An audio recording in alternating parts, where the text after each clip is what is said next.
Bristol, the name of a brave, courageous woman who currently is living in Santa Barbara, California. This woman is whom I'm able to call my great-grandmother. I'm one of 4 great-grandchildren among her 10 grandchildren, 1 son, and 3 daughters. But hold on, let's take it back to 1938. Rose is just being born into the world in the Philippines.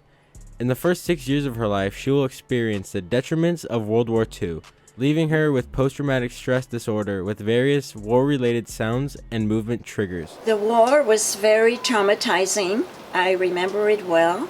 I was 4 years old, and my memories go back, and there are a lot of negative memories I have. And it's put a lot of fear in me. To this day, I have some post-traumatic symptoms, I guess.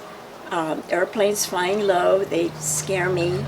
Sirens, they scare me. They bring back those awful memories. And just thinking of war in other parts of the world is a big concern to me. And I just pray that my children and grandchildren never have to experience it. I remember my dad announcing to my mom that the Japanese had invaded Pearl Harbor.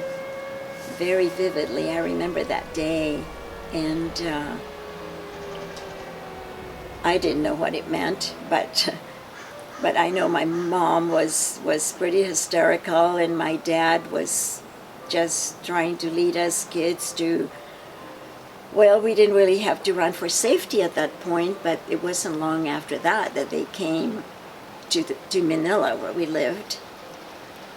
And it was, our lives changed from that day on for the next 4 to 5 years.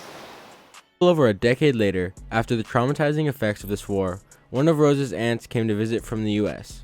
While on this trip, her aunt had invited her to come see the U.S. on a 6-month trip. Rose states she had permission from her parents, but was still conflicted on whether or not to go to the U.S. What made me move to the U.S. is, as a young girl, I always had dreamed of travel, and the opportunity came to me in the year 1960 when an aunt came to visit and wanted to bring me back with her. And my parents approved, and I was a little conflicted with, do I or don't I? And it was only for a short time, a visa for 6 months, so I figured I could do that. And that's what made me come to the U.S. However, during that time, I met my knight in shining armor and ended up getting married, and that was the end of my going back. Rose's initial impressions of the U.S. were rather different than what her visions of the U.S. were. Rose states, and I quote, "I was, however, disappointed when I arrived in Los Angeles because my vision of the U.S. was like the New England states, and to this day, the state of Vermont is my favorite place. Although Los Angeles, the part of California in which I lived, was not very exciting." Although Rose was a little disappointed upon arrival to the U.S., with the introduction of her spouse, Paul Starr, into her life, led to her having children. This sparked its own set of concerns and hardships. Oh, definitely struggling with my own physical health with that first childbirth or pregnancy, my oldest daughter, and that was the pattern that followed with the rest of my kids. But all together, it was well worth it. I had struggles because my second child did not live very long. I lost him at the age of 17 months. And it was a struggle because the babies to follow, I always had worries that something like that could happen again. But I prayed and held on to my faith.